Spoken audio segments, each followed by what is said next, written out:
January 14th, 1979. Tommy DeSimone gets dressed, checks himself in the mirror, and walks out believing tonight is the night everything changes. He's finally getting what he's been waiting for. He never walks back in. Goodfellas gives you a phone call and a reaction, and then it just moves on. No name, no explanation. But there is a name, and the man behind it wasn't acting out of anger. He'd been waiting 9 years for this exact moment. That name is John Gotti, and Scorsese leaving him out wasn't an accident. But to understand why, you first have to understand who Tommy actually was, because the film only shows you half of it. The film gives you a loose wire, emotional, unpredictable, someone who could snap over nothing. That version works on screen, but the real Tommy DeSimone was physically imposing, and people gave him room because of it. His violence wasn't random either. Disrespect triggered it. Anything that made him look weak in front of others triggered it, and once that happened, it had to be corrected. That logic was built into him from the environment he grew up in. But a man who answers every insult with force doesn't just create fear. He also creates enemies, and some of those enemies are the patient kind. And the first crack starts inside a bar, over a joke that most people would have laughed off. William Bentvenna, known as Billy Bats, had just finished a stretch in prison and walked in looking to reclaim his old position. He sees Tommy and makes a crack about him shining shoes as a kid. He smiles, lets it go, but the damage is already done because it happened in front of other people, and in that world, public disrespect isn't something you just absorb. It's a statement, and it has to be answered. He waits for the bar to clear out, then comes back. What follows goes far beyond a beating. It drags on longer than it needs to, and by the end of it, Bats is dead. But here's the real problem. Bats wasn't just some guy. He was a made man with the Gambino family, with a direct connection to John Gotti. Tommy didn't just kill a man. He killed someone who belonged to somebody else, and that is an entirely different problem. In that world, that kind of problem doesn't get forgotten. It gets collected. And he doesn't stop there. A man named Ronald Foxy Giroth crosses a line involving Tommy's sister, and he doesn't think, he just acts. No planning, no waiting. He pulls the trigger, and that's the end of it. But Foxy also had connections leading back to Gotti, and now there are 2 dead men tied to the same person. The first killing could be buried. 2 starts to look like a pattern, and once people stop asking what happened and start asking what needs to be done about it, the situation has already moved somewhere much more dangerous. So why did nothing happen? 2 men connected to Gotti are dead, and the killer is still walking around. Because acting without approval doesn't stay between 2 people, it starts a war. He sits under the Lucchesi family. Gotti's on the Gambino side, and nobody wants to be the one who crosses that line without permission. On top of that, he earns well, and Paul Vario's protection isn't something anyone moves against lightly. So, everything stays buried. Not because anyone forgot, but because the conditions to act weren't there yet. From 1970 to 1979, he kept rising.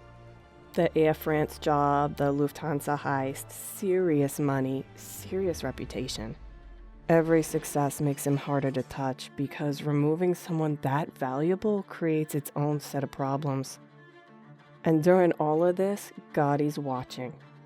He's not reacting out of anger, and he's not rushing. He's paying attention, building a picture, and waiting for the moment when everything is in place. Every move Tommy made, every body he left behind, Gotti filed away. Nothing was wasted, and nothing was forgotten. In that world, timing matters just as much as the decision itself. Move too early, and you lose control. Move at the right moment, and everything falls in line. So this isn't forgetting, this is positioning. For years, Tommy's problems stayed outside his own circle, which made them manageable. Then he crosses a line that changes everything. He goes after Karen Hill. Karen is connected to Henry, and Henry operates under Paul Vario's umbrella, which means this is no longer a problem between families.